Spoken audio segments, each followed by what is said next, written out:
저 역시 노스님의 뜻을 이해할 수 없어 밤새 여쭈었습니다. 제가 처음 그 말을 들은 건 대웅전에 모인 수백 명의 사람들 앞에서였습니다. 주지 태어 스님의 목소리는 떨리고 있었습니다. 평소에 그분답지 않게 눈은 붉게 충혈되어 있었고 승복은 밤새 눈물로 젖어 있었습니다. 그리고 그분의 손에는 믿을 수 없게도 낡은 도끼가 들려 있었습니다. 허나 노스님의 뜻은 단호하셨습니다. 대웅전 안이 고요해졌습니다. 사람들의 숨소리조차 멈춘 것 같았습니다. 저는 기둥에 기대어 서서 이 광경을 지켜보고 있었습니다. 25의 어린 수행승인 저로서는 지금 무슨 일이 벌어지고 있는지 제대로 이해할 수 없었습니다. 썩은 것은 도려내야 새순이 돋는다. 뿌리가 썩었으니 나무는 이미 죽은 것이다. 그 말이 끝나자마자 대웅전이 아수라장으로 변했습니다. 한 노보살이 주저앉으며 머리를 쥐어뜯었고 어떤 이는 소리내어 울기 시작했습니다. 항의하는 목소리들이 사방에서 터져나왔습니다. 저는 그제야 깨달았습니다. 태어 스님이 말씀하신 것이 무엇인지를. 천년 배롱나무, 월천사의 상징이자 이 절을 찾는 모든 이들이 기도를 올리는 그 거대한 고목을 베어내겠다는 선고였습니다. 믿을 수가 없었습니다. 저는 태어나서 지금까지 이 월천사에서만 자랐습니다. 제게 그 나무는 단순한 나무가 아니었습니다. 그것은 월천사 그 자체였고 부처님의 가오가 깃든 신성한 존재였습니다. 매년 여름이면 칠흑같이 검은 껍질 위로 붉은 꽃이 피어나는 그 장관을 저는 25번이나 보아왔습니다. 태어 스님은 더 이상 사람들을 보지 않으셨습니다. 그분의 시선은 오직 마당 한가운데 서 있는 그 나무를 향해 있었습니다. 용처럼 뒤틀린 몸통, 하늘을 향해 뻗은 앙상한 가지들. 그런데 이상했습니다. 평소에는 느끼지 못했던 묘한 냄새가 바람을 타고 흘러왔습니다. 썩은 흙과 무언가 죽은 것에서나 날법한 악취였습니다. 오늘 옷이 정오에. 태어 스님의 목소리가 갈라졌습니다. 천년 배롱나무를 베겠습니다. 그 순간을 저는 평생 잊지 못할 것입니다. 세상이 멈춘 것 같았습니다. 시간이 얼어붙은 것 같았습니다. 그리고 그 정적을 깨뜨린 것은 갑자기 불어온 찬바람이었습니다. 바람이 나무의 앙상한 가지를 흔들었고 바스락거리는 소리가 들렸습니다. 저는 그 소리를 들으며 온몸에 소름이 돋는 것을 느꼈습니다. 마치 나무가 무언가를 말하려는 것 같았습니다. 아니, 울부짖는 것 같았습니다. 무언가 잘못되었다. 저는 직감했습니다. 이 월천사에서 25해를 살았지만 오늘처럼 이 절이 낯설게 느껴진 적은 없었습니다. 이 나무 아래에 무언가가 있다. 태어 스님은 천천히 마당으로 걸어 내려가셨습니다. 그분의 발걸음은 무겁고 느렸습니다. 마치 운명을 향해 다가가는 사형수의 걸음처럼 보였습니다. 신도들의 울음소리, 항의하는 목소리, 그리고 누군가 외우는 연불소리가 뒤섞여 혼란스러운 소음을 만들어냈습니다. 나무 앞에 선 태어 스님은 잠시 눈을 감으셨습니다. 저는 그분의 얼굴에서 형언할 수 없는 고통을 보았습니다. 그것은 단순한 괴로움이 아니었습니다. 그것은 자신의 모든 믿음과 존재 자체를 부정해야 하는 영혼이 찢어지는 듯한 고뇌였습니다. 주지 스님, 강 회장이 달려왔습니다. 지역의 유력한 사업가이자 월천사 최대 후원자인 그분의 얼굴은 분노로 일그러져 있었습니다. 정신 차리십시오. 이 나무를 베면 월천사는 끝입니다. 태어 스님은 천천히 고개를 돌려 강 회장을 바라보셨습니다. 그 눈빛은 놀랍도록 평온했습니다. 회장님, 나무를 베지 않으면 우리 모두가 끝입니다. 스님은 나무 밑동을 가리키셨습니다. 저도 그쪽을 바라보았습니다. 거기 검은 껍질 사이로 하얀 균사가 피어나 있었습니다. 마치 시신에 핀 곰팡이처럼 섬뜩한 모습이었습니다. 태어 스님은 도끼 끝으로 밑동을 가볍게 두드리셨습니다. 퉁, 퉁, 텅 빈 소리가 울렸습니다. 나무 속이 완전히 비어 있다는 것을 알리는 소리였습니다. 강 회장의 얼굴이 창백해지는 것이 보였습니다. 그때 조실문이 열렸습니다. 법운 노스님이 나오셨습니다. 10년간 침묵 수행을 하시던 노스님이 직접 밖으로 나오신 것은 그 선고를 내리신 날 이후 처음이었습니다. 백발의 노승은 지팡이에 의지한 채 천천히 나무 앞으로 걸어오셨습니다. 모두가 숨을 죽였습니다. 저 역시 움직이지 못했습니다. 노스님은 나무 앞에 서서 앙상한 손을 뻗어 검은 껍질을 쓰다듬으셨습니다. 마치 오랜 친구와 작별하는 것처럼 애틋한 손길이었습니다. 천년을 고통 속에서 살았구나. 노스님의 목소리가 바람에 실려 퍼졌습니다. 10년 만에 듣는 그 목소리는 쉬어 있었지만 그 안에는 형언할 수 없는 슬픔과 연민이 담겨 있었습니다. 이제 편히 쉬어라. 노스님은 태어 스님을 바라보셨습니다. 그 눈빛에는 단호함과 함께 무언가 애틋한 감정이 섞여 있었습니다. 마치 제자에게 가장 고통스러운 시험을 내리는 스승의 눈빛이었습니다. 태어 스님은 깊게 절을 올리셨습니다. 스승님의 뜻을 받들겠습니다. 스님은 도끼를 들어 올리셨습니다. 해는 이미 중천에 떠올라 있었습니다. 오시 정오. 약속된 시간이었습니다. 저는 숨을 참았습니다. 주변의 모든 사람들도 마찬가지였습니다. 세상이 정지한 것 같았습니다. 태어 스님은 마지막으로 나무를 올려다보셨습니다. 앙상한 가지들이 바람에 흔들리고 있었습니다. 마치 손을 흔들며 작별 인사를 하는 것처럼 보였습니다. 남무아미타불. 태어 스님이 연부를 외우셨습니다. 신도들이 울음 섞인 목소리로 따라 외웠습니다. 연불 소리가 산사를 가득 채웠습니다. 그리고 챙! 첫 도끼질이 나무에 꽂혔습니다. 그 순간 제 눈을 의심했습니다. 누구도 예상치 못한 일이 벌어졌기 때문입니다. 도끼날이 박힌 자리에서 무언가가 주르륵 흘러나왔습니다.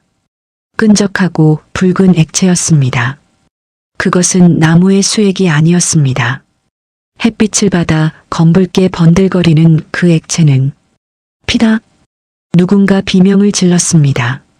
나무에서 피가 나온다. 공포가 번졌습니다. 사람들이 뒤로 물러섰습니다. 몇몇은 그 자리에 주저앉아 떨기 시작했습니다. 저 역시 온몸이 굳어지는 것을 느꼈습니다. 나무에서 피가 나온다는 것은 불가능한 일이었습니다. 하지만 제 눈앞에서 분명히 붉은 피가 흘러내리고 있었습니다. 하지만 태어 스님은 멈추지 않으셨습니다. 챙, 챙, 챙. 도끼질이 계속되었습니다. 붉은 액체가 더 많이 흘러나왔습니다. 태어 스님의 승복이 붉게 물들기 시작했습니다. 얼굴에도 손에도 붉은 핏자국이 튀었습니다. 스님은 마치 피에 물든 수라장의 망나니처럼 보였습니다. 주지 스님, 그만하십시오. 천벌입니다. 강 회장이 소리쳤지만 태어 스님의 손은 멈추지 않았습니다. 저는 그분의 얼굴을 똑똑히 보았습니다. 눈물이 흘러내리고 있었습니다.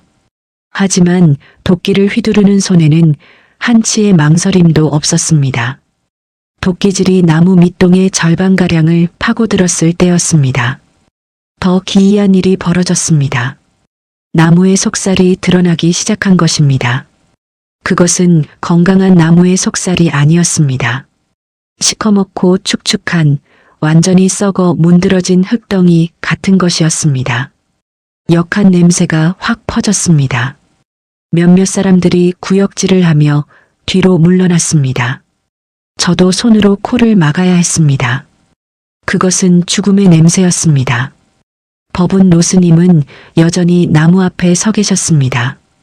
그분의 얼굴에는 슬픔과 안도감이 동시에 어려 있었습니다. 마치 오랫동안 숨겨왔던 진실이 마침내 드러나는 것을 보는 듯한 표정이었습니다. 쿵! 천지를 진동하는 소리와 함께 천년 배롱나무가 쓰러졌습니다. 먼지 구름이 피어올랐습니다. 사람들의 비명과 울음소리가 뒤섞였습니다. 저는 그 자리에 얼어붙은 채 쓰러진 나무를 바라보았습니다. 수백 년간 월천사를 지켜왔던 존재의 마지막이었습니다. 하지만 진짜 충격은 그 다음에 왔습니다. 먼지가 가라앉자 나무가 뽑혀나간 자리에 거대한 구덩이가 드러났습니다. 그리고 그 구덩이 안에는 저는 제 눈을 믿을 수 없었습니다. 나무의 뿌리는 썩어 문드러진 정도가 아니었습니다. 시커먼 진흙과 뒤엉켜 흉한 형태로 변해 있었고 그 뿌리들 사이로 아까 보았던 붉은 액체가 흥건하게 고여 있었습니다. 그리고 그 액체 속에 무언가 희미한 형태가 보였습니다. 뼈였습니다. 사람의 뼈였습니다. 제 다리가 후들거렸습니다. 주변에서 비명이 터져 나왔습니다. 월천사의 가장 신성한 공간, 대웅전 앞마당에 사찰의 상징이던 천년 배롱나무 바로 아래에 사람의 유골이 묻혀 있었던 것입니다. 저는 그제야 깨달았습니다. 법운 노스님이 10년간의 침묵을 깨고 내리신 그 선고가 무엇을 의미하는지를. 썩은 것은 도려내야 새순이 돋는다. 썩은 것은 나무가 아니었습니다. 월천사 그 자체였습니다. 그리고 이제 그 썩은 뿌리가 세상 밖으로 드러나기 시작한 것입니다. 10년의 침묵. 이야기는 그보다 며칠 전으로 거슬러 올라갑니다. 그날도 저는 평소처럼 새벽 예불을 올리고 있었습니다. 월천사의 새벽은 언제나 고요했습니다. 범종 소리가 산자락을 타고 흐르면 세상이 천천히 깨어나는 것을 느낄 수 있었습니다. 짙은 소나무 향기와 옅은 목향, 그리고 새벽 이슬의 차가움이 뒤섞여 묘한 평화를 만들어냈습니다. 저는 이 평화를 사랑했습니다. 아니, 사랑한다고 믿었습니다. 하지만 그날 아침은 달랐습니다. 공기 속에 미세한 균열이 생겨나고 있음을 느꼈습니다. 무언가 잘못되어 가고 있다는 불길한 예감이 들었습니다. 예불을 마치고 나오자 대웅전 마당에서 이상한 광경을 목격했습니다.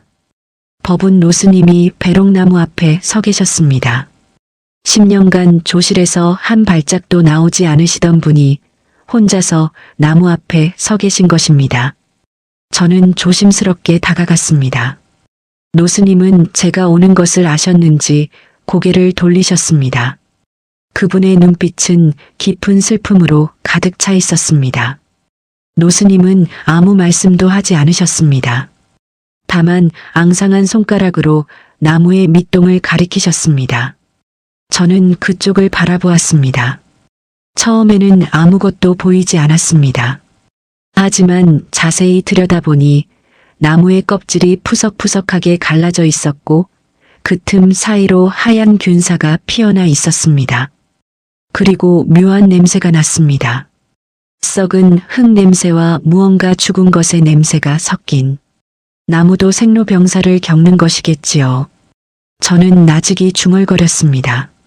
노스님은 여전히 아무 말씀도 하지 않으셨습니다. 다만 다시 한번 나무의 밑동을 가리키셨습니다. 그 손짓의 의미를 저는 이해할 수 없었습니다. 하지만 지금 돌이켜 생각해보면 노스님은 이미 그때 모든 것을 알고 계셨던 것입니다.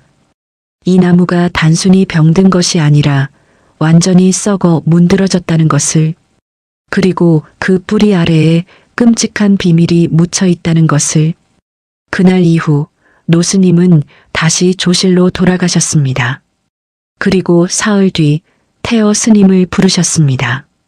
저는 그날 밤을 잊을 수 없습니다. 태어 스님이 노스님의 조실에 들어가신 것은 해가 지기 직전이었습니다. 그리고 나오신 것은 다음 날 새벽이었습니다. 스님의 얼굴은 창백했고 눈은 충혈되어 있었습니다. 마치 하룻밤 사이에 10년은 늙으신 것처럼 보였습니다. 저는 감히 여쭤볼 수 없었습니다. 다만 멀리서 스님을 지켜보며 무슨 일이 있었는지 궁금해했습니다. 그리고 그 다음 날 태어 스님은 모든 스님과 신도들을 대웅전에 모으셨습니다. 그리고 그 끔찍한 선고를 내리신 것입니다. 천년 배롱나무를 베어내겠다고. 태어 스님의 고뇌. 제가 태어 스님을 처음 뵌 것은 제가 10살 때였습니다. 부모님을 여의고 갈 곳이 없던 저를 월천사로 데려온 것이 바로 태어 스님이셨습니다. 그때 스님은 이미 주지 자리에 오르신 지 10년이 넘은 중진이셨습니다. 하지만 저에게는 언제나 따뜻하고 자상한 아버지 같은 분이셨습니다. 태어 스님은 월천사를 사랑하셨습니다. 이 절의 모든 나무 한 그루, 돌 하나까지 소중히 여기셨습니다. 특히 천년 배롱나무는 스님에게 특별한 의미가 있었습니다. 스님 역시 어린 시절 이 절에 들어오셨다고 했습니다. 부모님을 여의고 갈 곳 없던 어린아이가 이 절로 왔을 때 가장 먼저 눈에 들어온 것이 바로 그 거대한 배롱나무였다고 하셨습니다. 지성아, 그 나무를 처음 봤을 때 느낌을 아직도 기억한단다. 마치 어머니가 두 팔을 벌리고 나를 기다리고 있는 것 같았지. 스님은 가끔 저에게 그렇게 말씀하시곤 했습니다. 힘들 때마다 그 나무에 기대어 울곤 했어. 나무는 아무 말도 하지 않았지만 그저 거기 있어주는 것만으로도 큰 위로가 되었단다. 그런 스님이 그 나무를 베어내겠다고 하신 것입니다. 저는 상상할 수조차 없었습니다. 그것이 스님에게 얼마나 고통스러운 결정이었을지를. 나무가 쓰러진 그날 밤 저는 스님의 처소를 찾아갔습니다. 문 밖에서 들리는 소리에 저는 발걸음을 멈췄습니다. 스님이 울고 계셨습니다. 제가 태어나서 처음 듣는 스님의 울음소리였습니다. 그것은 소리내어 우는 것이 아니었습니다. 숨을 헐떡이며 목을 조르듯 참아내는 울음이었습니다. 저는 그 자리에 서서 한참을 머뭇거렸습니다. 들어가야 할지 돌아가야 할지 알 수 없었습니다. 들어오너라, 지성아. 스님의 목소리가 들렸습니다. 저는 조심스럽게 문을 열고 들어갔습니다. 스님은 촛불 하나만 켜진 방 안에 앉아 계셨습니다. 얼굴은 눈물로 젖어 있었고 손에는 오래된 두루마리 하나가 들려 있었습니다. 이리 와서 앉아라. 스님이 말씀하셨습니다. 저는 스님 앞에 무릎을 꿇고 앉았습니다. 지성아, 너는 나를 미워하겠구나. 아닙니다, 스승님. 아니야, 미워해도 괜찮다. 나 역시 나 자신이 미워진다. 스님은 손에 들고 있던 두루마리를 내려놓으셨습니다. 월천사비록이란다. 이 절의 역사가 모두 기록되어 있지.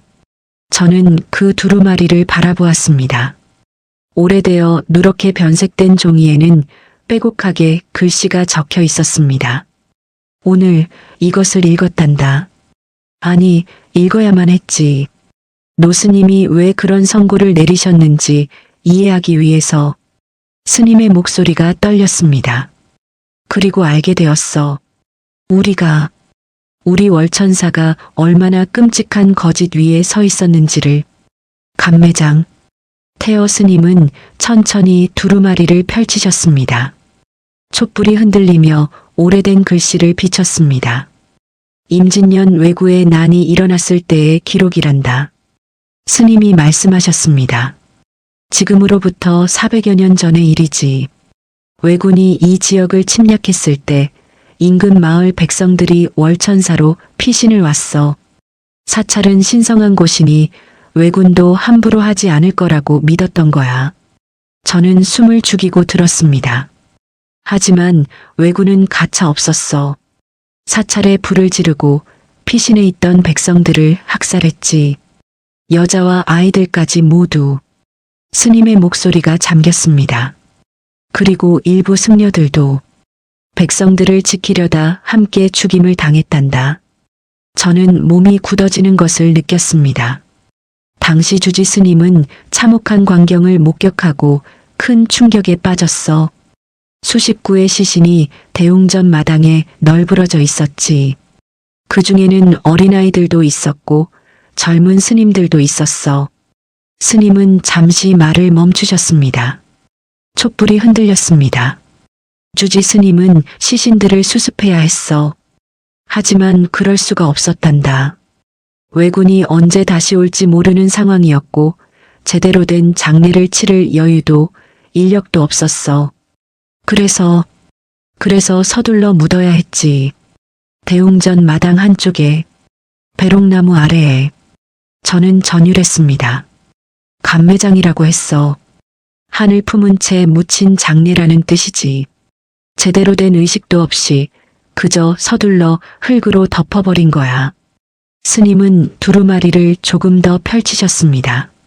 그리고 그 위에 흙을 북돋우고 나무가 자라도록 내버려뒀단다. 시간이 지나면서 나무는 자랐고 뿌리는 그 유골들 사이로 파고들었지. 제 머릿속이 하얘졌습니다. 하지만 진짜 문제는 그 다음이었어, 지성아. 스님의 목소리가 차가워졌습니다. 후대의 주지들이 이 사실을 알면서도 의도적으로 숨긴 거야. 왜 그러셨습니까? 두려웠던 거지. 이 사실이 알려지면 월천사가 어떻게 될지. 스님은 쓴웃음을 지으셨습니다. 사람들이 무덤 위에 세워진 절에 오고 싶어 하겠니? 학살당한 원혼들이 묻힌 곳에서 기도하고 싶어 하겠니?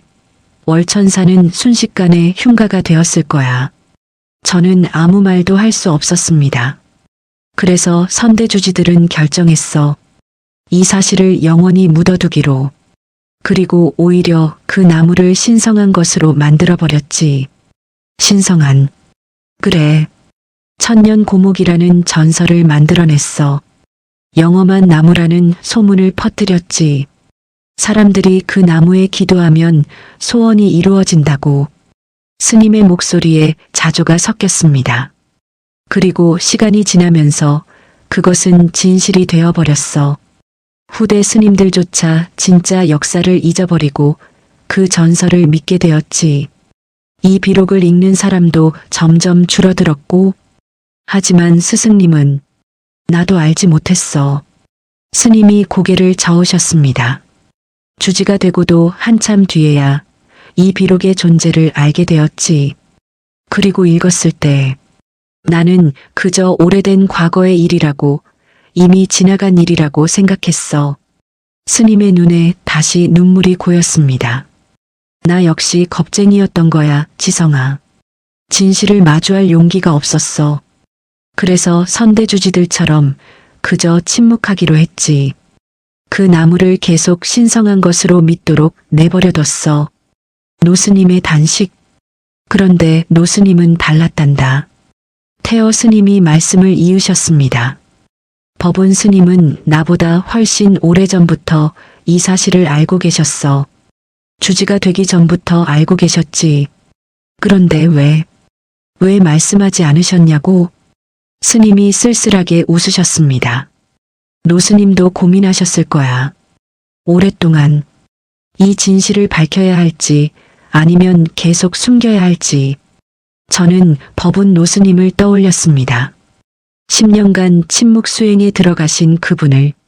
10년 전 노스님이 갑자기 침묵 수행을 선언하셨을 때 우리 모두 놀랐단다. 당시 노스님은 월천사에서 가장 존경받는 원로셨거든. 설법도 훌륭하셨고 많은 제자들을 두고 계셨지. 그런데 갑자기 침묵 수행을. 그래. 아무 말씀도 없이 조실에 들어가셔서 10년간 한마디도 하지 않으셨어. 스님은 창문 밖을 바라보셨습니다. 어둠 속에서 쓰러진 나무의 그림자가 보였습니다. 이제야 알 것 같아. 노스님이 왜 침묵하셨는지, 왜입니까? 말할 수 없었던 거야. 이 끔찍한 진실을 어떻게 말해야 할지 몰라서 스님의 목소리가 떨렸습니다. 노스님은 10년 동안 침묵하시면서 계속 고민하셨을 거야. 월천사를 위해서는 이 비밀을 계속 숨기는 것이 나을까? 아니면 진실을 밝혀야 할까? 저는 노스님의 고뇌를 상상해 보았습니다.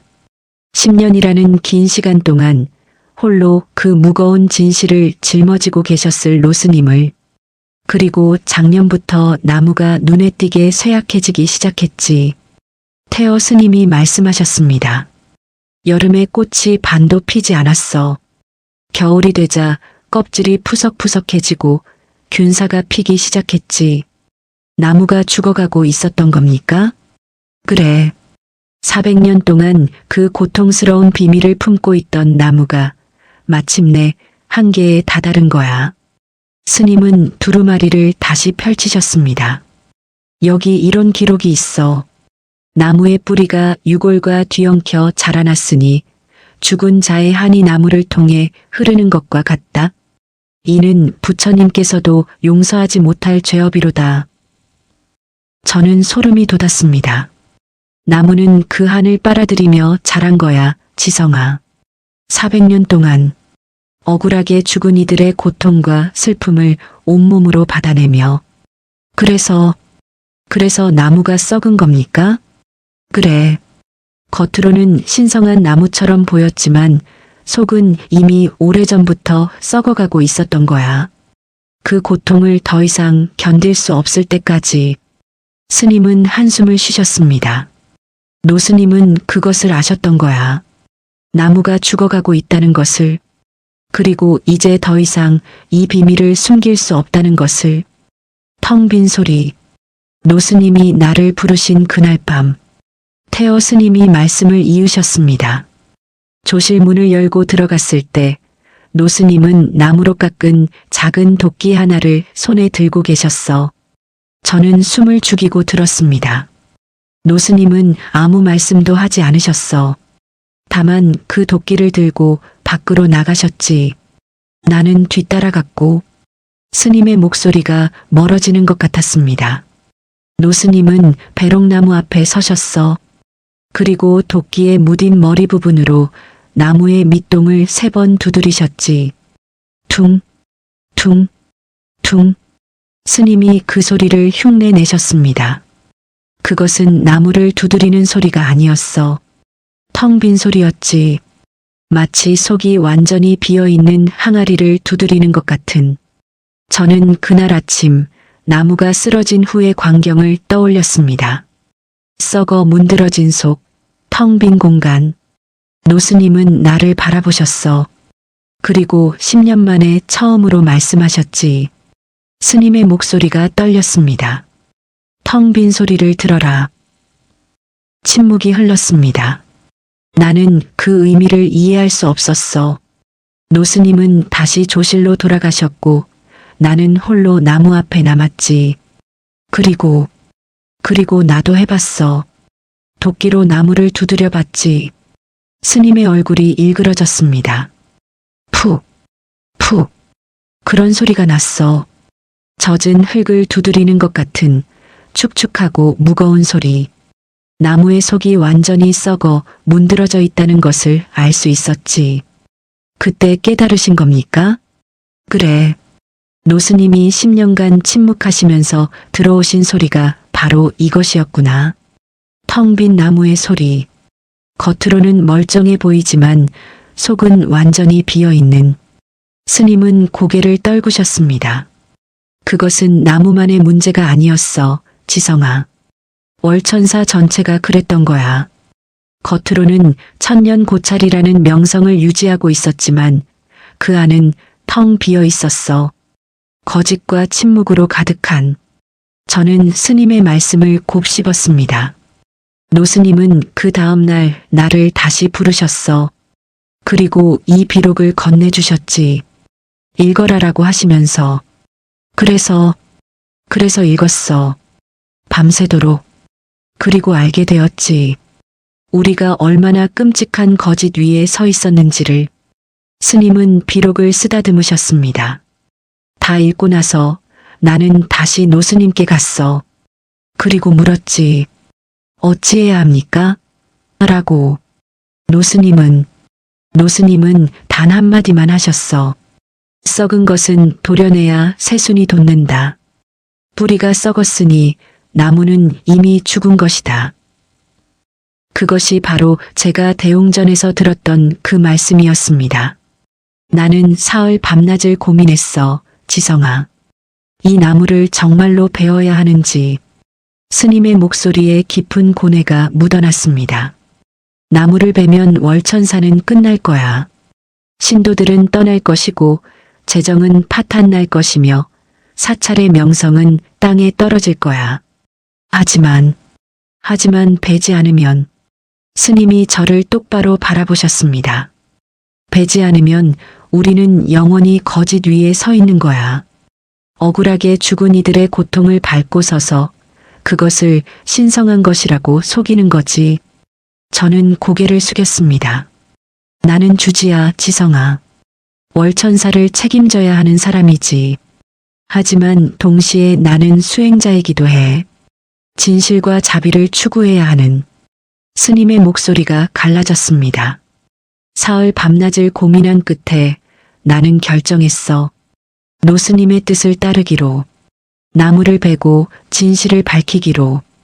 그것이 옳은 일이라고 생각하셨기 때문입니까? 옳고 그름의 문제가 아니야. 스님이 고개를 저으셨습니다. 이것은 속죄의 문제야. 400년 동안 우리가 외면해왔던 억울하게 죽은 이들에 대한 속죄. 스님은 창문 밖을 바라보셨습니다. 그들은 평화롭게 죽지 못했어. 끔찍하게 학살당했지. 그리고 제대로 된 장례도 치르지 못한 채 서둘러 묻혔어. 그리고 그 위에 우리는, 그래, 그 위에 우리는 절을 짓고 영험한 나무라는 거짓말을 만들어냈지. 그들의 고통을 이용해서. 스님의 얼굴이 일그러졌습니다. 이제는 그만해야 해, 지성아. 이 끔찍한 거짓말을. 그들에게 진정한 명복을 빌어줘야 해. 그것이 수행자로서 우리가 해야 할 일이야. 저는 스님의 결단을 이해했습니다. 그리고 동시에 그것이 스님에게 얼마나 고통스러운 선택이었는지도 알 수 있었습니다.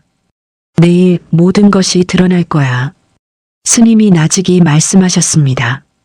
나무를 베면 그 아래 묻혀있던 유골들이 드러날 것이고 진실도 함께 밝혀질 거야. 그러면 월천사는 끝날지도 몰라. 하지만 그것이 우리가 치러야 할 대가야. 스님은 저를 바라보셨습니다. 지성아, 너는 아직 젊어. 이 모든 일이 끝난 후에도 긴 시간이 남아있지. 스승님, 나는 내가 새로운 월천사를 만들어주기를 바란다. 거짓이 아닌 진실 위에 세워진 진정한 수행처를. 스님의 말씀에 저는 눈물이 났습니다. 할 수 있겠니? 저는 고개를 끄덕였습니다. 비록 앞으로 어떤 일이 벌어질지 알 수 없었지만 스님의 뜻을 저버릴 수는 없었습니다. 그날 밤 저는 스님의 처소를 나와 홀로 대웅전 마당에 섰습니다. 쓰러진 나무가 거기 누워 있었습니다. 달빛 아래에서 검게 보이는 그 모습은 마치 고통에서 벗어난 듯 평화로워 보였습니다. 저는 무릎을 꿇고 나무 앞에 절을 올렸습니다. 고통스러우셨겠습니다. 400년 동안 바람이 불어왔습니다. 나무의 앙상한 가지들이 흔들렸습니다. 이제 편히 쉬십시오. 그날 밤 저는 처음으로 깨달았습니다. 진정한 자비란 무엇인지를. 그것은 고통스러운 진실을 외면하지 않는 것이었습니다. 아무리 괴롭더라도 그 진실을 마주하고 책임지는 것이었습니다. 유골의 발견. 다음 날 아침 법운 노스님은 직접 삽을 들고 구덩이로 들어가셨습니다. 저는 그 광경을 잊을 수 없습니다. 80이 넘으신 노스님이 백발이 흩날리는 모습으로 묵묵히 흙을 파내시는 모습을. 노스님의 동작은 느렸지만 단호했습니다. 마치 오랫동안 준비해온 일을 마침내 실행에 옮기는 것처럼 보였습니다. 저는 감히 지켜보고만 있을 수 없었습니다. 삽을 들고 구덩이로 내려갔습니다. 태어 스님과 몇몇 다른 스님들도 함께 하셨습니다. 땅을 파는 것은 힘든 일이었습니다. 흙은 축축하고 무거웠으며 묘한 냄새가 났습니다. 썩은 흙 냄새와 그보다 더 불쾌한 무언가가 섞인. 1시간쯤 지났을까요? 제 삽 끝에 무언가 단단한 것이 걸렸습니다. 무언가 있습니다. 저는 소리쳤습니다. 모두의 시선이 제게로 쏠렸습니다. 저는 조심스럽게 주변의 흙을 걷어냈습니다. 그리고 드러난 것은 뼈였습니다. 사람의 뼈였습니다. 제 손이 떨렸습니다. 삽을 떨어뜨릴 뻔했습니다. 주변 스님들이 급히 다가왔습니다. 지성 스님, 물러나십시오. 태어 스님이 말씀하셨습니다. 하지만 저는 움직일 수 없었습니다. 눈앞에 드러난 그 뼈를 보며 저는 온몸이 얼어붙는 것을 느꼈습니다. 법운 노스님이 천천히 다가오셨습니다. 노스님은 무릎을 꿇고 앉아 맨손으로 조심스럽게 흙을 걷어내기 시작하셨습니다. 더 많은 뼈들이 드러났습니다. 그것은 한 사람의 것이 아니었습니다. 여러 사람의 뼈가 뒤엉켜 있었습니다. 크기가 다른 뼈들, 어른의 것도 있었고 작은 아이의 것도 있었습니다. 구덩이 밖에서 지켜보던 사람들 사이에서 신음소리가 터져 나왔습니다. 몇몇은 고개를 돌렸고 어떤 이는 그 자리에 주저앉았습니다. 저는 계속 땅을 팠습니다. 손이 떨렸지만 멈출 수 없었습니다. 더 많은 유골이 드러났습니다. 그리고 그 뼈들 사이사이에서 검붉게 변색된 낡은 천 조각들이 발견되었습니다. 태어 스님이 그 천 조각을 집어 들으셨습니다. 손가락으로 조심스럽게 펼쳐보셨습니다. 승복입니다. 스님의 목소리가 떨렸습니다. 이것은 승복의 일부입니다. 구덩이 안이 고요해졌습니다. 모두가 그 의미를 이해했습니다. 여기 묻힌 이들 중에는 백성들뿐만 아니라 승려들도 있었던 것입니다. 그들을 지키려다 함께 죽임을 당한 스님들이. 법운 노스님은 유골 앞에서 합장하셨습니다. 그분의 눈에서 눈물이 흘러내렸습니다. 10년간 침묵을 지키시던 그분이 이제야 흘리시는 눈물이었습니다. 미안합니다. 노스님이 나직이 말씀하셨습니다. 너무 오래 기다리게 했습니다. 그 말씀을 들으며 저는 비로소 깨달았습니다. 노스님이 10년간 침묵하신 이유를. 그것은 단순히 고민하신 것이 아니었습니다. 그것은 참회였습니다. 400년 동안 월천사가 외면해왔던 이들을 위한 10년간의 긴 참회였습니다. 우리는 오후 내내 땅을 팠습니다. 더 많은 유골이 드러났습니다. 모두 합쳐 29가 넘었습니다. 남자, 여자, 어린아이, 그리고 3명의 승려. 각각의 유골은 완전한 형태가 아니었습니다. 서둘러 묻었기 때문인지 뼈들이 뒤엉켜 있었습니다. 어떤 것은 부서져 있었고 어떤 것은 일부가 사라져 있었습니다. 해가 질 무렵 우리는 마침내 모든 유골을 수습했습니다. 깨끗한 천으로 조심스럽게 감싸서 임시로 마련한 영안소에 모셨습니다. 저는 그날 밤 영안소를 지키며 밤을 새웠습니다. 촛불을 켜고 연불을 외우며 남무아미타불, 남무아미타불. 촛불이 흔들렸습니다. 그림자가 벽에 어른거렸습니다. 저는 유골들을 바라보았습니다. 깨끗한 천으로 감싸여 가지런히 놓인 그 모습은 마침내 평화를 찾은 것처럼 보였습니다. 고통스러우셨겠습니다. 저는 나직이 말했습니다. 끔찍하게 죽으시고 제대로 된 장례도 치르지 못하신 채 400년을 땅속에 묻혀 계셨으니 바람 소리가 들렸습니다. 창문 밖에서 무언가 흔들리는 소리가 들렸습니다. 하지만 이제 편히 쉬실 수 있을 것입니다. 저는 합장했습니다. 제대로 된 진혼제를 올려드리겠습니다. 부처님 앞에서 정성을 다해. 그날 밤 저는 이상한 꿈을 꾸었습니다. 어두운 숲속이었습니다. 저는 그 숲을 헤매고 있었습니다. 길을 잃은 것 같았습니다. 그때 앞에서 무언가 움직이는 것이 보였습니다. 사람이었습니다. 아니, 여러 사람이었습니다. 그들은 저를 향해 걸어왔습니다. 가까이 오자 그들의 모습이 보였습니다. 남자, 여자, 어린아이, 그리고 승복을 입은 스님들. 그들은 제 앞에 섰습니다. 그리고 저를 바라보았습니다. 저는 두려움을 느꼈습니다. 하지만 그들의 눈에는 원망이 없었습니다. 분노도 없었습니다. 다만 깊은 슬픔만이 있을 뿐이었습니다. 한 여인이 앞으로 나왔습니다. 그녀는 어린아이를 안고 있었습니다. 감사합니다. 그녀가 말했습니다. 마침내 우리를 기억해 주셔서. 저는 아무 말도 할 수 없었습니다. 눈물만 흘렀습니다. 400년 동안 우리는 기다렸습니다. 그녀가 말했습니다. 누군가 우리를 기억해 주기를, 우리의 이야기를 들어주기를. 다른 사람들도 고개를 끄덕였습니다. 이제 우리는 떠날 수 있습니다. 그녀가 미소 지었습니다. 편히 쉴 수 있습니다. 그들이 천천히 뒤로 물러났습니다. 어둠 속으로 사라져갔습니다. 저는 손을 뻗었습니다. 그들을 붙잡고 싶었습니다. 더 많은 이야기를 듣고 싶었습니다. 하지만 그들은 이미 사라지고 없었습니다. 저는 꿈에서 깼습니다. 촛불은 아직 타고 있었습니다.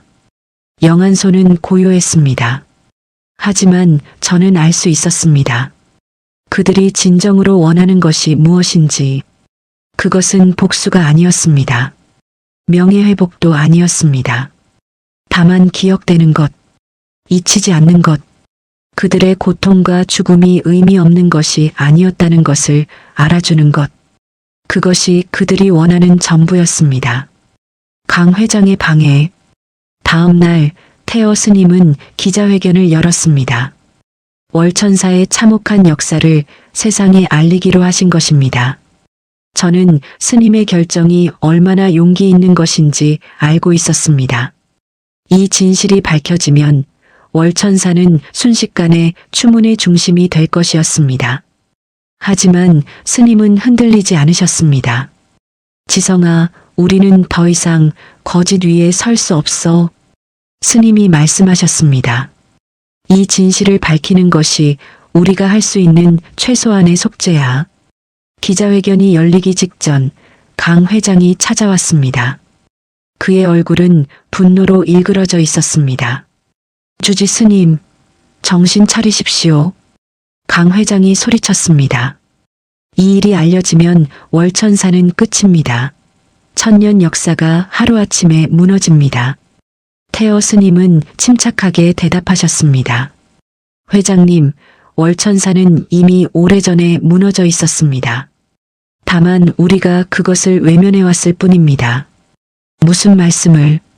거짓 위에 세워진 명성은 진정한 명성이 아닙니다. 우리는 400년 동안 그 거짓을 유지해왔습니다. 이제는 그만해야 합니다. 강 회장의 얼굴이 붉어졌습니다. 스님은 주지입니다. 사찰을 지켜야 할 책임이 있습니다. 그래서 지키고 있습니다.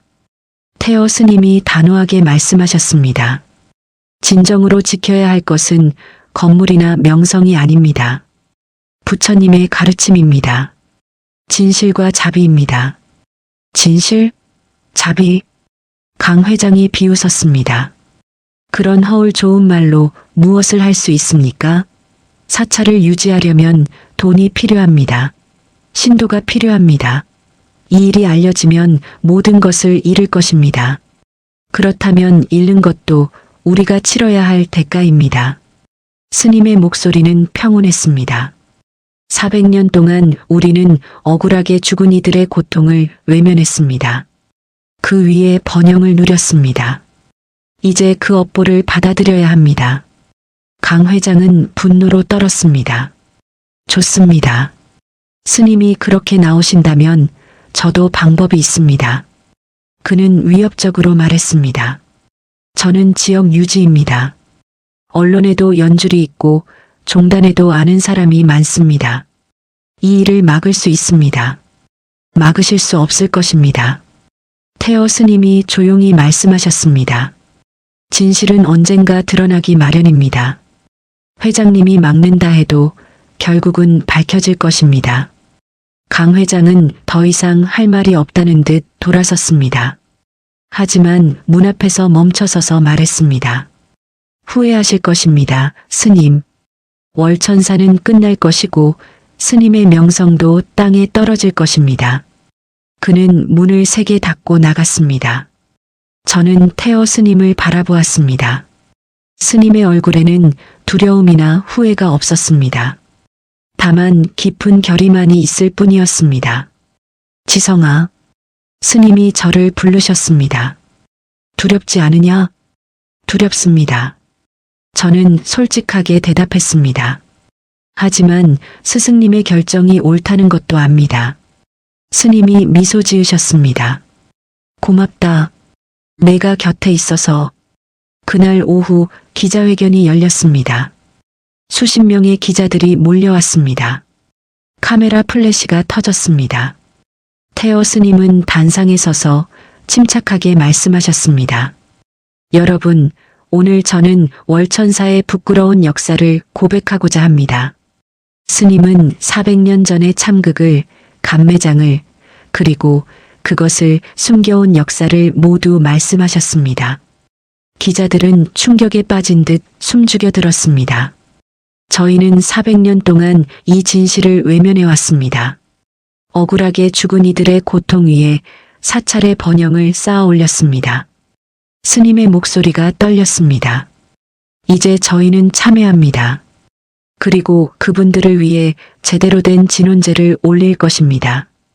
기자회견이 끝난 후 예상대로 언론은 들끓었습니다.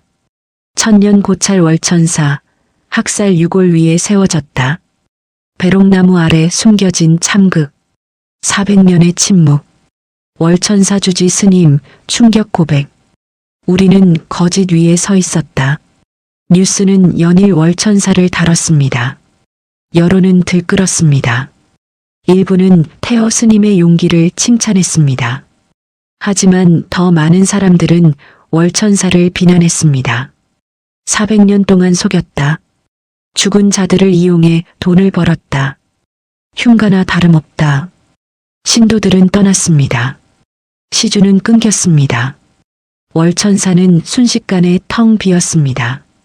많은 스님들도 하산했습니다. 이 추문에 휘말리고 싶지 않았던 것입니다. 남은 것은 태어 스님과 저, 그리고 몇몇 젊은 스님들 뿐이었습니다. 강 회장은 약속대로 방해 공작을 시작했습니다. 언론을 통해 태어 스님을 비난하는 기사를 내보냈습니다. 종단에 압력을 넣어 스님을 주지에서 파면하려 했습니다. 하지만 태어 스님은 흔들리지 않으셨습니다. 예상했던 일이야, 지성아. 스님이 말씀하셨습니다. 진실을 밝히는 것은 쉽지 않아. 하지만 그것이 옳은 일이라면 끝까지 가야 해. 저는 고개를 끄덕였습니다. 스승님, 제가 할 수 있는 일이 있다면 무엇이든 하겠습니다. 고맙다. 스님이 제 어깨에 손을 얹으셨습니다. 지금 우리에게 필요한 것은 흔들리지 않는 것이야. 이 폭풍이 지나갈 때까지. 진혼제의 준비. 한 달이 지났습니다. 월천사는 완전히 변해 있었습니다. 한때 수백 명이 모여들던 사찰은 이제 텅 비어 있었습니다. 재정은 파탄에 이르렀습니다. 전기세를 내지 못해 전기가 끊긴 적도 있었습니다. 하지만 태어 스님은 포기하지 않으셨습니다. 지성아, 진혼제를 준비해야 해. 스님이 말씀하셨습니다. 돈이 없어도 사람이 없어도 우리가 할 수 있는 최선을 다해야 해. 저는 스님을 도와 진혼제를 준비했습니다. 유골들을 깨끗이 씻어 정화했습니다. 비록 낡았지만 정성스럽게 관을 준비했습니다. 대웅전을 청소하고 꽃과 향을 준비했습니다. 그 과정에서 놀라운 일이 있었습니다. 한 노보살이 찾아온 것입니다. 그녀는 언론 보도를 보고 왔다고 했습니다. 스님, 제가 도와드리고 싶습니다. 그녀가 말했습니다. 저는 돈이 많지 않습니다. 하지만 이 손으로라도 도와드리고 싶습니다. 태어 스님은 감동하셨습니다. 고맙습니다, 보살님. 그녀는 매일 월천사에 와서 청소를 도왔습니다. 빨래를 해주고 음식을 만들어 주었습니다. 그 후로 1명, 2명, 사람들이 찾아오기 시작했습니다. 그들은 모두 태어 스님의 용기에 감동한 사람들이었습니다. 스님의 고백이 감동적이었습니다. 진실을 밝힌 용기가 존경스럽습니다. 저희도 함께 참여하고 싶습니다. 그들은 돈이 아닌 노동을 시주했습니다. 함께 월천사를 청소하고 진혼제를 준비했습니다. 저는 그 모습을 보며 깨달았습니다. 진정한 신심은 영험함이나 기적에서 오는 것이 아니라는 것을, 그것은 진실과 용기, 그리고 자비에서 온다는 것을. 한 달 후, 마침내 진혼제를 올릴 준비가 되었습니다. 천년의 참회. 진혼제가 열리는 날, 저는 놀라운 광경을 목격했습니다. 수백 명의 사람들이 월천사를 찾아온 것입니다. 그들은 신도들이 아니었습니다. 대부분 처음 이 절을 찾는 사람들이었습니다. 스님의 용기에 감동했습니다.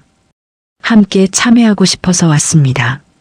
억울하게 죽은 이들을 위해 기도하고 싶습니다. 대웅전은 사람들로 가득 찼습니다. 마당에도 서 있을 자리가 없을 정도였습니다. 태어 스님은 그 모습을 보며 눈물을 흘리셨습니다. 고맙습니다. 여러분, 정말 고맙습니다. 진혼제는 장엄하게 진행되었습니다. 법운 노스님이 직접 주관하셨습니다. 10년간의 침묵을 깨고 다시 한번 설법을 하셨습니다. 여러분, 노스님의 목소리가 울렸습니다. 오늘 우리는 400년 전에 억울하게 죽은 이들을 위해 모였습니다. 모두가 숨죽여 들었습니다. 그분들은 끔찍하게 죽었습니다. 제대로 된 장례도 치르지 못한 채 서둘러 묻혔습니다. 노스님의 목소리에 슬픔이 묻어났습니다. 그리고 400년 동안 우리는 그분들을 외면했습니다.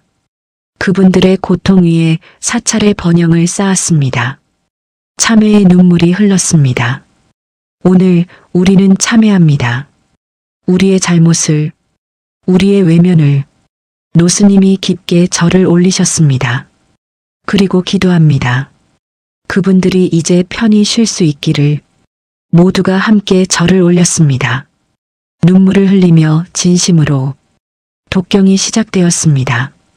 수백 명의 목소리가 하나가 되어 울려 퍼졌습니다. 나무 아미타불, 나무 아미타불. 그 소리는 산을 넘어 계곡을 타고 멀리까지 퍼져나갔습니다. 저는 그 소리를 들으며 진정한 치유가 시작되고 있음을 느꼈습니다. 400년간 묻혀있던 고통이 마침내 세상 밖으로 나오고 있었습니다. 그리고 그 고통을 함께 나누는 이들이 여기 있었습니다. 진혼제가 끝난 후 유골들은 월천사 뒤편의 조용한 곳에 정식으로 안장되었습니다. 깨끗한 비석을 세웠습니다. 거기에는 이렇게 새겨졌습니다. 임진년 외구의 난으로 억울하게 희생된 영령들이 이곳에 잠들다. 400년의 침묵을 깨고 이제 편히 쉬소서. 월천사 스님과 신도 일동 참회하며 명복을 빕니다. 그날 저녁 법운 노스님은 태어 스님을 부르셨습니다. 저도 함께 갔습니다. 노스님은 조실에 앉아 계셨습니다. 그분의 얼굴은 평화로워 보였습니다. 마치 오랜 짐을 내려놓은 것 같았습니다. 태어야, 노스님이 말씀하셨습니다. 잘했다. 스승님, 내가 용기를 냈구나. 진실을 밝히고 참여할 용기를. 노스님이 미소 지으셨습니다. 이제 월천사는 진정한 사찰이 될 수 있을 거야. 거짓이 아닌 진실 위에 선. 스승님, 하지만 사찰은 이제 거의. 걱정하지 마라. 노스님이 손을 들어 제지하셨습니다. 없는 것에서 새로운 것이 생겨나는 법이야. 썩은 것을 도려냈으니 이제 새순이 돋을 것이다. 그것은 노스님이 처음 하셨던 그 말씀이었습니다. 지성아, 노스님이 저를 부르셨습니다. 네, 너는 앞으로 이 절을 이끌어갈 사람이다. 저는 놀라 고개를 들었습니다. 태어를 도와라. 그리고 새로운 월천사를 만들어라. 진실과 자비 위에 선. 하지만 저는 아직. 너는 할 수 있어. 노스님이 단호하게 말씀하셨습니다. 오늘 진혼제에서 내가 보았어. 내 눈에 담긴 진심을. 내가 흘린 눈물을. 노스님은 저를 따뜻하게 바라보셨습니다. 그것이 있으면 충분해. 진심과 자비가 있다면 나머지는 따라오는 법이니까. 그날 밤 법운 노스님은 조용히 입적하셨습니다. 평화로운 얼굴로 마치 깊은 잠에 드신 것처럼 10년간의 침묵과 마지막 참회를 마치고 노스님은 떠나신 것입니다. 저는 노스님의 영전 앞에 무릎을 꿇고 통곡했습니다. 제게 길을 보여주셨던 분, 진정한 수행이 무엇인지 가르쳐 주셨던 분, 그분이 이제 떠나신 것입니다. 하지만 저는 알고 있었습니다. 노스님의 가르침은 여기 남아있다는 것을. 썩은 것을 도려내야 새순이 돋는다. 그 가르침을 가슴에 새기며 저는 새로운 월천사를 만들겠다고 다짐했습니다.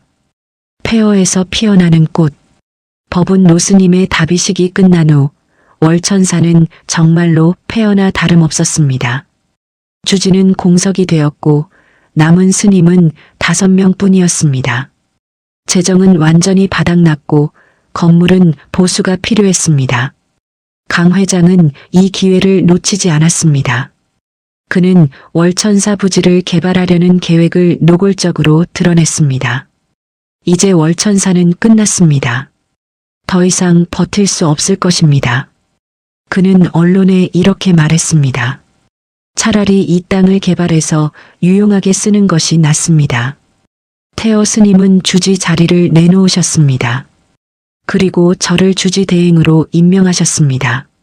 지성아, 이제 내가 이끌어야 해. 스님이 말씀하셨습니다. 저는 아직 준비가 되지 않았습니다. 아무도 처음부터 준비된 사람은 없어.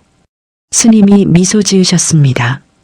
중요한 것은 올바른 방향을 아는 것이야. 그리고 너는 알고 있어. 저는 무거운 마음으로 주지 대행을 맡았습니다. 첫 번째로 한 일은 월천사의 참회문을 작성하는 것이었습니다. 400년의 역사를, 우리의 잘못을, 그리고 앞으로의 다짐을 담은 글을. 저는 밤새 글을 썼습니다. 눈물을 흘리며 진심을 담아. 그리고 그것을 월천사 홈페이지에 올렸습니다. 월천사는 400년 동안 거짓 위에 서 있었습니다. 억울하게 죽은 이들의 고통을 외면했습니다. 이제 저희는 참여합니다. 그리고 새로운 시작을 하고자 합니다. 진실과 자비 위에 선 사찰로 거듭나고자 합니다. 그 글은 예상 외로 큰 반향을 일으켰습니다. 사람들이 댓글을 달기 시작했습니다. 진심이 느껴집니다. 이런 용기 있는 사찰이 있다니 놀랍습니다. 함께 응원하겠습니다. 그리고 며칠 후 한 사람이 월천사를 찾아왔습니다. 건축가 선우였습니다. 스님, 저는 선우라고 합니다. 그가 자신을 소개했습니다. 홈페이지에 참회문을 읽고 감동을 받았습니다. 제가 도와드리고 싶습니다. 도와주신다니? 어떻게 말입니까? 저는 건축가입니다. 쓰러진 나무가 있던 자리에 새로운 공간을 만들어드리고 싶습니다. 그는 설계도를 펼쳐 보였습니다. 진혼의 연못이라고 이름 붙였습니다. 작은 연못을 만들고 그 중앙에 비석을 세우는 겁니다. 억울하게 죽은 이들을 기리는 공간으로. 저는 그 설계도를 보며 눈물이 났습니다. 감사합니다. 하지만 저희는 비용을, 재능 기부입니다. 선우가 미소 지었습니다. 스님의 용기에 제 작은 재능으로 보답하고 싶습니다.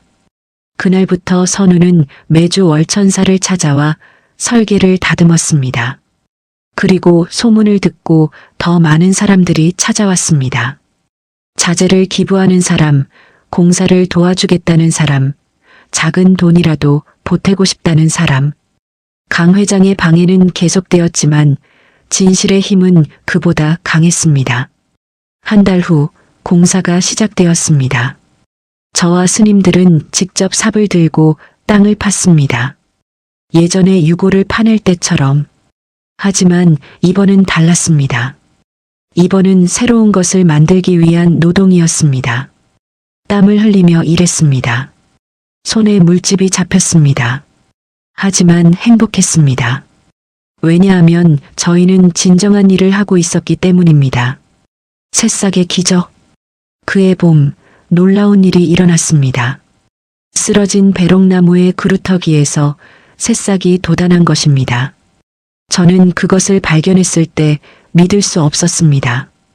완전히 죽었다고 생각했던 나무에서 새로운 생명이 피어나고 있었습니다. 작고 연약한 새싹이었습니다. 하지만 푸르고 건강했습니다. 태어 스님, 와서 보십시오. 저는 흥분해서 소리쳤습니다. 태어 스님이 달려오셨습니다. 새싹을 보시더니 환하게 웃으셨습니다. 노스님 말씀이 맞았구나. 스님이 말씀하셨습니다. 썩은 것을 도려내니 정말로 새순이 돋는구나. 우리는 그 새싹을 소중히 보살폈습니다. 물을 주고 햇빛이 잘 들도록 했습니다. 그리고 새싹은 자랐습니다. 천천히 하지만 확실하게. 그것은 제 시도 비계속 저희에게 큰 희망이 되었습니다. 죽은 것처럼 보였던 것에서도 새 생명이 피어날 수 있다는 것을. 그해 여름 진혼의 연못이 완성되었습니다. 작지만 아름다운 연못이었습니다. 맑은 물이 고여 있고 중앙에는 비석이 서 있었습니다. 연못 주변에는 꽃을 심었습니다. 백합과 국화, 그리고 연꽃. 개장식을 하는 날 다시 많은 사람들이 찾아왔습니다. 저는 그 앞에 서서 말했습니다. 이곳은 억울하게 죽은 이들을 기리는 곳입니다. 하지만 동시에 새로운 시작을 상징하는 곳이기도 합니다. 사람들이 조용히 들었습니다. 월천사는 400년 동안 거짓 위에 서 있었습니다. 하지만 이제 저희는 진실 위에 서고자 합니다. 저는 연못을 가리켰습니다. 이 연못의 물처럼 맑고 깨끗하게, 이 꽃들처럼 아름답고 진실되게. 박수가 터져 나왔습니다. 그날 이후 월천사를 찾는 사람들이 늘어나기 시작했습니다. 예전처럼 영험함을 바라고 오는 사람들이 아니었습니다. 진실한 수행처를 찾는 사람들이었습니다. 이곳에는 거짓이 없다는 것이 좋습니다. 진실된 참회가 있어서 마음이 편합니다. 여기서 진정한 평화를 느낍니다. 그들은 작은 시주를 했습니다. 큰 돈은 아니었지만 진심이 담긴 시주였습니다. 그리고 많은 이들이 자원봉사를 했습니다. 청소를 돕고 공사를 돕고 음식을 만들어 왔습니다. 월천사는 서서히 회복되기 시작했습니다. 강 회장의 변화. 그해 가을 의외의 손님이 찾아왔습니다. 강 회장이었습니다. 저는 긴장했습니다. 그는 지금까지 줄곧 월천사를 방해해왔기 때문입니다. 하지만 그의 얼굴은 달라져 있었습니다. 예전의 오만함이나 분노가 없었습니다. 주지 스님, 그가 말했습니다. 할 말이 있어서 왔습니다. 저는 그를 처소로 안내했습니다. 차를 내왔습니다. 침묵이 흘렀습니다. 잘못했습니다. 그가 먼저 입을 열었습니다. 저는 놀라 그를 바라보았습니다. 제가 잘못 생각했습니다. 월천사를, 태어 스님을, 그리고 스님을. 그의 목소리에 진심이 담겨 있었습니다. 저는 사업가입니다. 그래서 모든 것을 돈과 이익으로 계산했습니다. 진실보다 명성이, 자비보다 재정이 중요하다고 생각했습니다. 그는 고개를 숙였습니다. 하지만 지난 몇 달을 지켜보며 제가 틀렸다는 것을 깨달았습니다. 무엇을 깨달으셨습니까? 진실의 힘을요. 그가 저를 바라보았습니다. 스님들이 진실을 밝혔을 때 저는 월천사가 끝날 거라고 생각했습니다. 하지만 오히려 더 많은 사람들이 찾아왔습니다. 그는 창밖을 바라보았습니다. 진혼의 연못이 보였습니다. 거짓된 영험함보다 진실된 참회가 사람들의 마음을 움직인 겁니다. 저는 고개를 끄덕였습니다. 저도 변하고 싶습니다. 그가 말했습니다. 이제까지 제가 방해한 것을 용서해 주십시오. 그리고 앞으로는 진정으로 월천사를 돕고 싶습니다. 저는 그의 진심을 느낄 수 있었습니다. 감사합니다, 회장님. 저는 말했습니다. 용서합니다. 그리고 함께 새로운 월천사를 만들어가면 좋겠습니다. 그날 이후 강 회장은 변했습니다. 그는 더 이상 개발을 추진하지 않았습니다. 오히려 월천사를 보존하고 발전시키는 데 도움을 주었습니다. 하지만 예전처럼 큰 시주를 하지는 않았습니다. 대신 작지만 진심 어린 후원을 했습니다. 돈으로 신심을 사는 것이 아니라는 것을 배웠습니다. 그가 말했습니다. 이제는 진심으로 부처님의 가르침을 따르고 싶습니다. 10년 후, 시간이 흘러 10년이 지났습니다. 저는 이제 정식 주지가 되었고 월천사는 완전히 새로운 모습으로 거듭났습니다. 건물은 소박했지만 깨끗했습니다. 화려하지 않았지만 진실했습니다. 찾아오는 사람들도 변했습니다. 영험함을 바라는 사람들 대신 진정한 수행을 원하는 사람들이 왔습니다. 이곳에는 평화가 있습니다. 진실된 가르침이 있습니다. 마음의 안식을 찾을 수 있습니다. 월천사는 더 이상 천년 고찰이라는 명성을 내세우지 않았습니다. 대신 진혼사라는 별명으로 불렸습니다. 진실된 영혼을 위로하는 절이라는 뜻이었습니다. 진혼의 연못은 월천사의 중심이 되었습니다. 사람들은 그곳에서 잠시 멈춰서서 억울하게 죽은 이들을 기렸습니다. 그리고 그 옆에는 새로운 배롱나무가 자라고 있었습니다. 10년 전 구루터기에서 돋아난 새싹이 이제는 작은 나무로 자란 것입니다. 아직 크지는 않았지만 건강하고 푸르렀습니다. 그리고 올 여름 처음으로 꽃을 피웠습니다. 붉은 꽃이었습니다. 하지만 예전의 그 피 같은 붉은색이 아니었습니다. 맑고 선명한 생명의 색이었습니다. 저는 그 꽃을 보며 눈물이 났습니다. 노스님, 보고 계십니까? 저는 하늘을 향해 말했습니다. 썩은 것을 도려냈더니 정말로 새순이 돋았습니다. 바람이 불어왔습니다. 나무의 가지가 흔들렸습니다. 마치 노스님이 대답하시는 것 같았습니다. 잘했다. 너희는 잘했다. 태어 스님은 이제 원로가 되어 후학을 지도하고 계셨습니다. 저는 가끔 스님을 찾아뵙곤 했습니다. 스승님, 제가 잘하고 있는 걸까요? 저는 여전히 불안할 때가 있었습니다.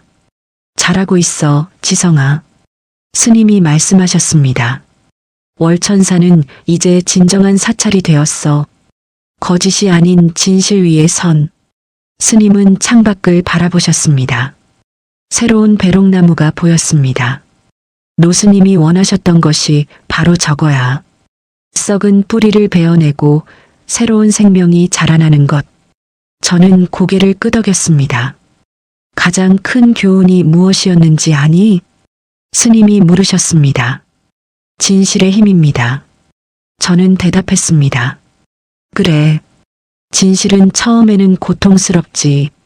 모든 것을 잃을 것 같지. 하지만 결국 진실만이 우리를 자유롭게 해. 스님의 말씀이 가슴에 와닿았습니다. 그리고 하나 더. 스님이 덧붙이셨습니다. 용기야. 진실을 마주할 용기. 그것이 가장 어려운 수행이지.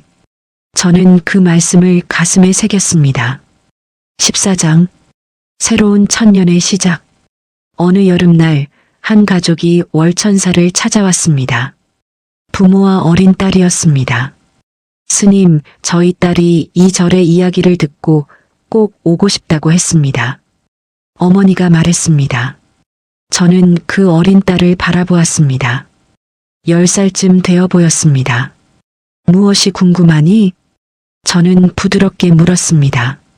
스님, 나무에서 정말 피가 나왔어요? 아이가 물었습니다. 저는 잠시 생각했습니다. 어떻게 설명해야 할까? 그건 진짜 피가 아니었단다. 나무의 수액이 붉은색이었던 거지. 그럼 왜 사람들은 피라고 했어요? 그것은 저는 진혼의 연못을 가리켰습니다. 저기 묻혀있던 분들의 고통이 나무를 통해 드러난 거야. 400년 동안 숨겨져 있던 슬픔이. 아이는 진지하게 들었습니다. 그럼 이제는 괜찮은 거예요? 그래. 이제는 괜찮아. 우리가 그분들을 기억하고 참회했으니까. 저는 새로운 배롱나무를 가리켰습니다. 저 나무를 봐. 예전 나무에서 새로 자란 거야. 이제는 건강하고 아름다운 꽃을 피우지. 예뻐요. 아이가 환하게 웃었습니다. 그치? 고통을 딛고 새로운 생명이 피어난 거야. 그게 바로 희망이란다. 아이의 가족은 진혼의 연못 앞에서 기도를 올렸습니다. 저는 그 모습을 보며 생각했습니다. 이것이 바로 노스님과 태어 스님이 원하셨던 것이구나. 거짓된 영험함이 아니라 진실된 치유. 화려한 명성이 아니라 깊은 평화. 많은 시주가 아니라 진심 어린 참회. 해가 지기 시작했습니다.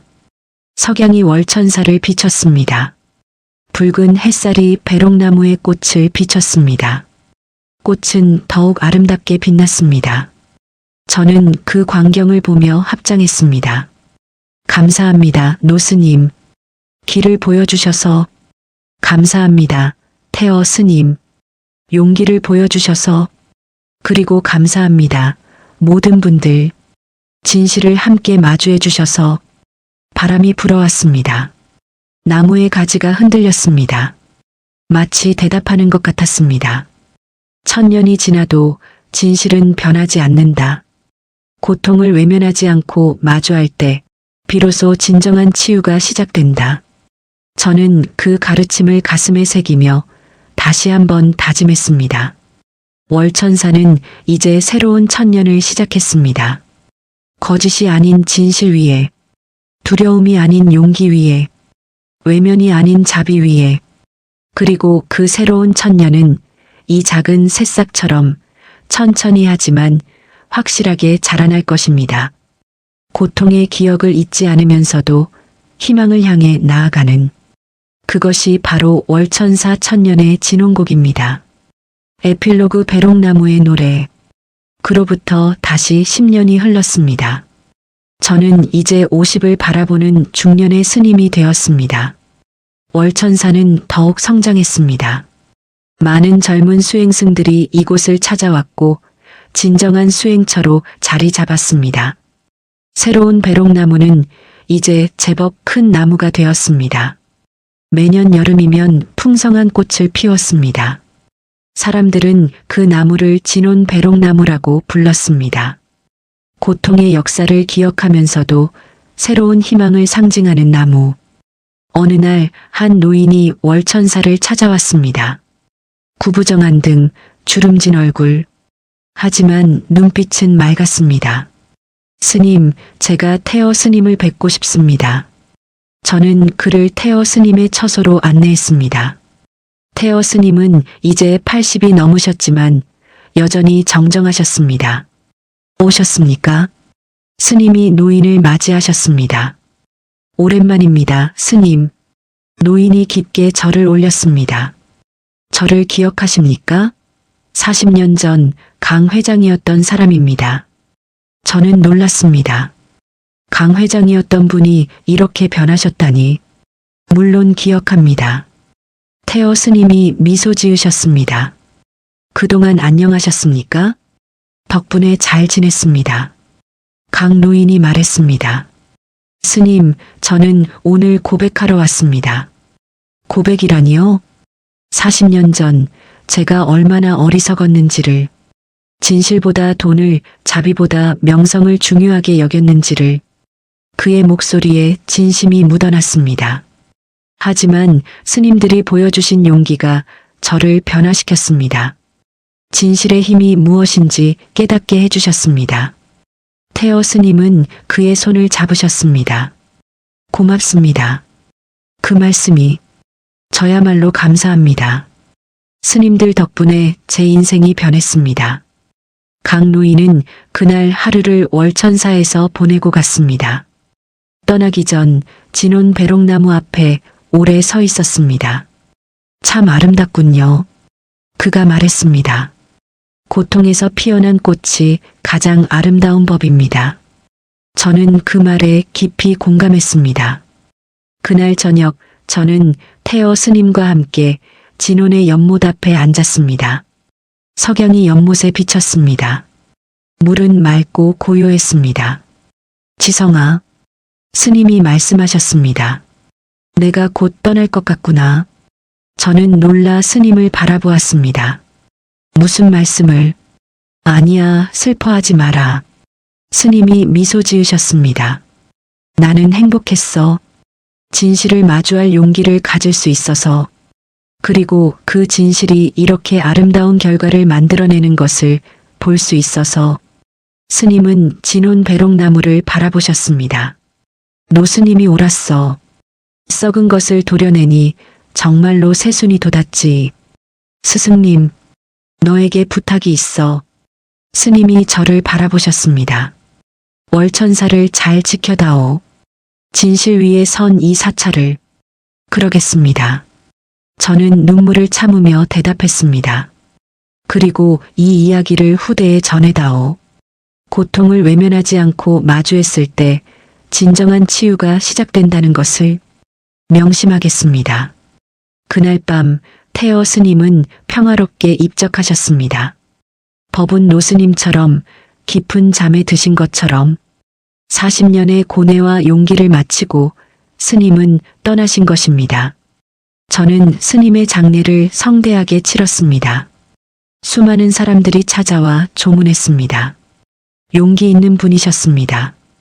진실을 두려워하지 않으셨습니다. 월천사를 진정한 사찰로 만드셨습니다.